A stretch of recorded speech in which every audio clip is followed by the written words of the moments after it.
Hello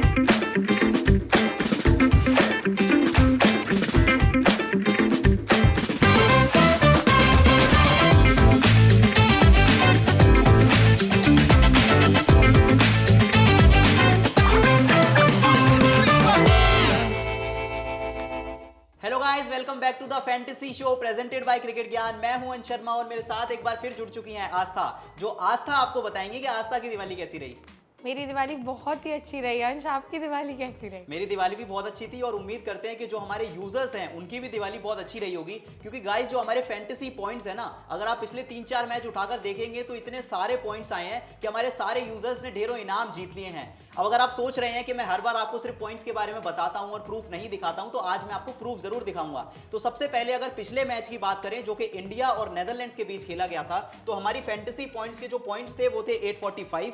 England और Pakistan match की बात करें तो 985 points. South Africa Afghanistan match की बात करें तो 875 पॉइंट्स। और अगर इंग्लैंड और नेदरलैंड्स मुकाबले की बात करें तो 1090 पॉइंट्स। कुछ इस तरह के रहे हैं हमारे पिछले कुछ मैचेस के पॉइंट्स। तो अगर अभी भी आपने हमारे fantasy channel CG fantasy show को सब्सक्राइब नहीं किया है तो जल्दी से कर लें जाकर आस्था, क्योंकि अभी भी 3 मैचेस बचे हुए हैं। बिल्कुल, तो 2 सेमीफाइनल्स और 1 फाइनल। बिल्कुल, देखिए 3 बड़े मैचेस बचे हुए हैं, तो जल्दी से जाकर सब्सक्राइब कर लें, हमारे टेलीग्राम चैनल को फॉलो कर लें, ताकि ये सारी की सारी टीम्स आप तक जल्द से जल्द पहुंच पाएं। तो चलिए अब आज बात करते हैं इस वर्ल्ड कप के पहले बड़े मुकाबले की, जो कि खेला जाएगा इंडिया और न्यूजीलैंड के बीच। सबसे पहले आस्था स्टार्ट करेंगे पिच से, क्योंकि ये मैच खेला जाएगा मुंबई के वानखेड़े स्टेडियम में। तो आप बताओ थोड़ा सा कि किस तरह की पिच रहेगी। देखिए अंश, अगर मैं पिच की बात करूं तो ये एक फ्लैट सरफेस है जहाँ पे एवरेज स्कोर फर्स्ट इनिंग्स का तो 250 के आसपास है, क्योंकि फर्स्ट इनिंग्स में बैटर को बहुत ज़्यादा हेल्प है और उसी के साथ साथ पेसर्स को भी, क्योंकि हमने इंडिया का जो पिछला वानखेड़े में मैच हुआ था, जो एक बहुत ज़्यादा हाई स्कोरिंग मैच था, हमने देखा था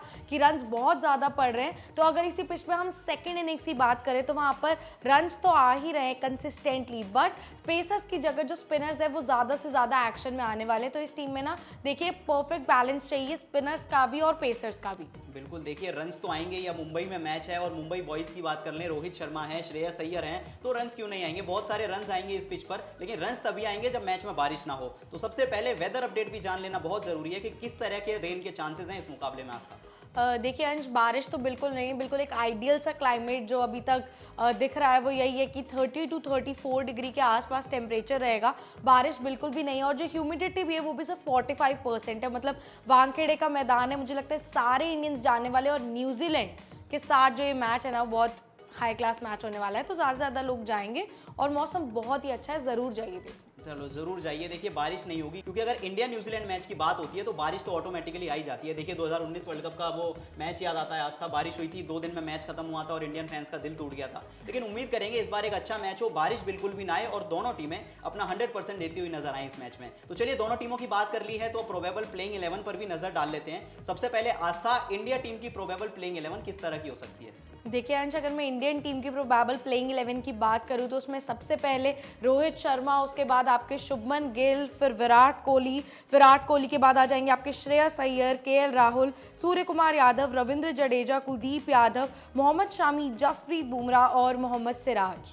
तो चलिए ये तो हो गई इंडियन टीम की बात। अब जरा उनके ओपोनेंट्स की बात कर लें न्यूजीलैंड की, तो ओपनिंग पर एक बार फिर से जोड़ी दिखेगी डेवन कॉनवे और उनके साथ आपको नजर आएंगे रचिन रविंद्रा। साथ में 3 नंबर पर दिखेंगे आपको केन विलियमसन, उसके बाद आ जाते हैं Daryl Mitchell, Tom Latham, Glenn Phillips, Mark Chapman, Mitchell Santner, Tim Southee, Lockie Ferguson और आखिर में तेज गेंदबाज ट्रेंट बोल्ट। अब अगर न्यूजीलैंड की टीम चाहे तो मार्क चैपमैन की जगह जिमी नीशम को इस टीम में डाल सकती है, क्योंकि मुंबई का पिच थोड़ा सा उनकी गेंदबाजी को सूट करेगा। तो ये कॉल होगा जो न्यूजीलैंड की टीम टॉस से पहले लेगी। अब आखिर में आपको ये कॉल लेना है कि ये तो हो गई हमारे इस मैच की पूरी एनालिसिस, लेकिन अगर आपको ये सारी एनालिसिस हमारी फैंटेसी टीम्स के साथ चाहिए तो आपको आना है सीजी फैंटेसी शो पर, जो कि हमारे यूट्यूब चैनल पर मौजूद है। बेल आइकन को प्रेस करना है और अगर आपको टॉस के बाद की सारी अपडेट्स चाहिए वो मिलेंगी आपको टेलीग्राम पर, जहां हमारा जो ग्रैंड लीग की टीम है वो भी आपको टेलीग्राम पर ही प्रोवाइड की जाएगी। तो जल्दी से जाकर हमारे यूट्यूब चैनल को सब्सक्राइब करें और टेलीग्राम चैनल को ज्वाइन करें, ताकि जितने भी मैचेस बचे हैं उन सभी की टीम हम आप तक पहुंचा सकें। तो आस्था चले फैंटेसी टीम बनाने। बिल्कुल अंश। तो चलिए अब बात कर लेते हैं हमारे आज के सबसे इंपॉर्टेंट सेगमेंट, यानी कि फैंटेसी टीम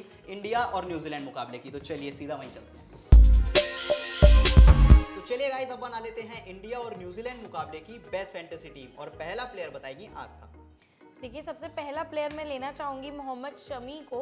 इंडिया की तरफ से, क्योंकि मुझे ऐसा लगता है जो अभी तक इस पूरे टूर्नामेंट में सबसे बेस्ट परफॉर्म करते आए हैं, 16 विकेट्स ये इस पूरे विश्व कप में ले चुके हैं और जिस हिसाब से कमबैक किया है, मुझे लगता है इंडियन साइड से एस प्लेयर होने वाले हैं इस सेमीफाइनल्स मुकाबले के लिए। बिल्कुल, और दूसरी टीम के एस प्लेयर की बात कर ले तो वो रहेंगे ट्रेंट बोल्ट, क्योंकि न्यूजीलैंड टीम के हमेशा एक प्रीमियम गेंदबाज माने जाते हैं। अब तक इस पूरे टूर्नामेंट में जरूर आज तक फॉर्म नहीं आया था, ज्यादा विकेट्स नहीं चटकाए थे, लेकिन फिर भी देखिए ये गेंदबाज इतना बड़ा होता है, इस बात से पता चलता है कि फॉर्म में नहीं है, फिर भी 13 विकेट चटकाए हैं।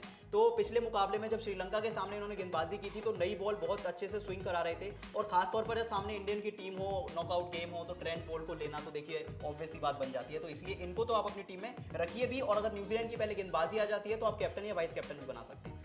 देखिए अंश, ऑब्वियस की बात कर रहे हैं तो मुझे लगता है इंडियन टीम के एक बहुत ही ज़्यादा ऑब्वियस बॉलर जो हैं, जो हमें अपनी इस फैंटेसी 11 में लेने हैं, वो है जसप्रीत बुमराह।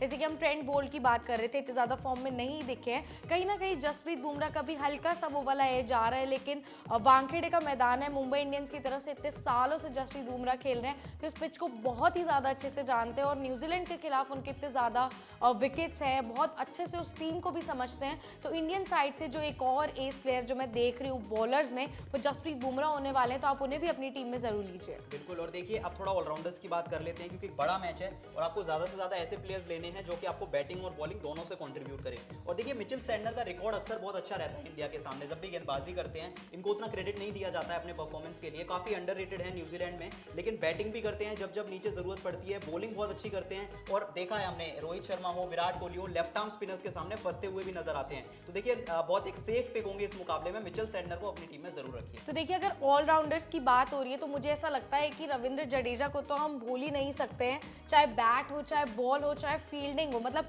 हर तरह से जो रन्स का जो परफेक्ट कॉम्बिनेशन है ना, वो रविंद्र जडेजा का है। चाहे आप पार्टनरशिप्स की बात कर लीजिए, जब विराट कोहली के साथ पार्टनरशिप करके जो वो मैच जिताया था, या फिर बॉलिंग से आके पार्टनरशिप्स को ब्रेक करना है अगर सामने वाली टीम के लिए, तो रविंद्र जडेजा उसमें ना बिल्कुल मोस्ट परफेक्ट फिट है, और इस फैंटेसी 11 के लिए भी सबसे परफेक्ट फिट है रविंद्र जडेजा। बिल्कुल, और अब अगर अगले प्लेयर की बात कर ले तो वो होंगे न्यूजीलैंड के डेराइल मिचेल।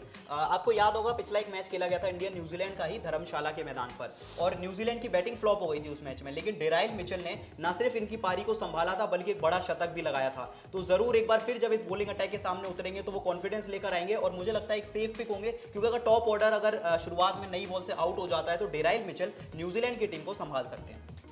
राइट, डेराइल मिचेल वहाँ न्यूजीलैंड की प्लेइंग 11 को संभाल सकते हैं, और यहाँ पर मुझे लगता है केएल राहुल जो है वो इंडिया के बैटिंग ऑर्डर को संभाल सकते हैं। अगर कहीं ना कहीं ट्रेंट बोल्ट की बॉल पे रोहित शर्मा या विराट कोहली फंसते हैं, तो जो वो मिडल ऑर्डर में आके जो टीम के लिए एक एंकर का काम करना होता है, मुझे लगता है केएल राहुल ने इस पूरे टूर्नामेंट में वो सबसे बेस्ट किया है। एक सेंचुरी आ चुकी है, एक सेंचुरी पहले मिस कर रहे थे, अब मुझे लगता है कि तीसरी सेंचुरी शायद आ सकती है। इतना बड़ा मैच है, सेंचुरी अगर कहीं ना कहीं टफ भी है तो भी कहीं ना कहीं जो वो मोस्ट परफेक्ट एंकर का काम है वो राहुल टीम इंडिया के लिए जरूर कर सकते हैं। बिल्कुल, देखिए सेंचुरी आ सकती है, राहुल एक बहुत बड़े प्लेयर हैं, लेकिन जिनकी सेंचुरीज आ रही हैं ऑलरेडी, उनकी बात कर लेते हैं रचिन रविंद्रा।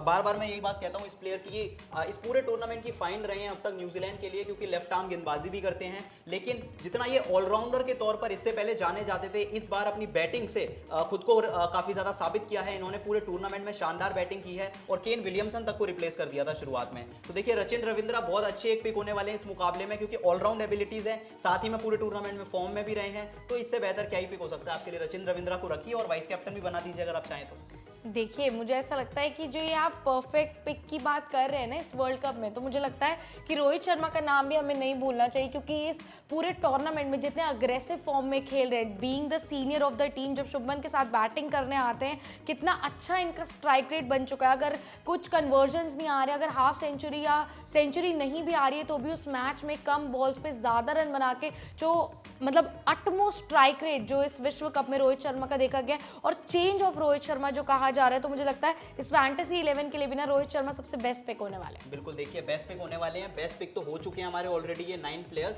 अब बात कर लेते हैं दो सबसे इंपॉर्टेंट प्लेयर्स की, जो कि होंगे दोनों टीमों के अपने अपने बेस्ट प्लेयर्स। शुरुआत करेंगे वाइस कैप्टन से, जो कि होंगे केन विलियमसन। शुरुआती कुछ मैचेस खेले नहीं थे, लेकिन जब से वापसी की है तब से शानदार टच में नजर आए हैं। चाहे आप पाकिस्तान वाले मैच की बात कर लीजिए, एक बड़ा अर्धशतक लगाया था, उसके बाद जब श्रीलंका के सामने सामने उतरे तब जरूर मिस आउट कर गए थे एक बड़ा नॉक खेलने से, लेकिन इनके पास वो काबिलियत है कि हाई प्रेशर गेम में आकर अपनी टीम को संभाल सकते हैं, पूरे 50 ओवर्स खेल सकते हैं। इसलिए इनसे बेहतर पिक मेरे हिसाब से नहीं हो सकता अगर आपको वाइस कैप्टन चाहिए इस मुकाबले के लिए।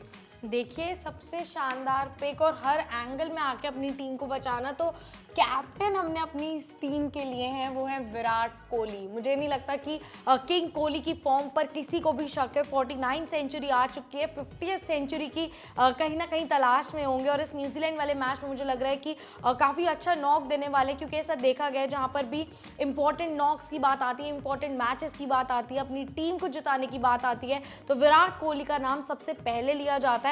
इसलिए हमारी टीम के वो कैप्टन है। आप रचिन रविंद्रा और विराट कोहली में से चूज कर सकते हैं कि आपको अपनी टीम के लिए किसको कैप्टन रखना है। तो अंश, एक बार पूरी टीम देख लेते हैं, जिसमें कैप्टन है Virat Kohli, vice captain Kane Williamson, उसके बाद Rohit Sharma, KL Rahul, Rachin Ravindra, Daryl Mitchell, Ravindra Jadeja, Mitchell Santner, Mohammed Shami, Trent Boult और जसप्रीत बुमराह। तो लीजिए गाइस, कुछ इस तरह की होगी हमारी इंडिया और न्यूजीलैंड मुकाबले की बेस्ट फैंटेसी टीम। अब आपको फिर से मैं याद दिला दूं जो मैं आपको हमेशा याद दिलाता हूं कि जल्दी से जाइए सीजी फैंटेसी शो को सब्सक्राइब कीजिए, बेल आइकन को प्रेस कीजिए और हमारे टेलीग्राम चैनल को भी फॉलो कीजिए, जहां हम आपको सेमीफाइनल मुकाबले की ग्रैंड लीग की टीम भी आपको वहां पर अपडेट करेंगे, टॉस के बाद की सारी अपडेट्स देंगे। लेकिन इसके लिए हमारे सारे सोशल मीडिया प्लेटफॉर्म्स को फॉलो कीजिए। आज के लिए इस वीडियो में इतना ही, फिर मिलेंगे दूसरे सेमीफाइनल की वीडियो के साथ। तब तक के लिए अपना ध्यान रखें।